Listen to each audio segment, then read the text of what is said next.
Mass shootings like this are hard to process for all of us. Denver 7's Molly Hendrickson spoke with Lexi Eliades of the Behavioral Health Center at the Medical Center of Aurora.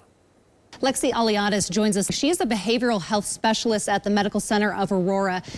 Thank you for being here, Lexi. A lot of us still in shock this morning. What are some coping tips after tragedies like this? Yeah, hi, good morning, Molly. Like you said, this is a really difficult tragedy for everyone. I think as a community and as a society, we're really experiencing lots of layers of stress and trauma right now. You're experiencing being a human, just your unique day-to-day life and stressors. And then, you have things like this, where this really awful tragedy, and then the overarching stress of an ongoing pandemic. And so life just feels very difficult for everyone right now. And so the approach to building resilience and moving through some of these things also has to be very layered.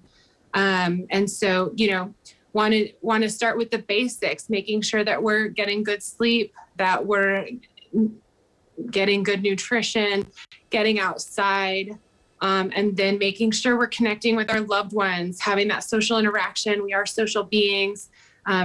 Being isolated at home is really difficult. And then moving those layers out into maybe getting some mental health support with a therapist or a psychiatrist, or, some of those bigger things that you can do. And there's lots of resources out there for the general public and for our first responder community specifically. So there's all kinds of things that we can be doing, but it should be a layered approach. It should be a proactive approach, and it should be ongoing every day.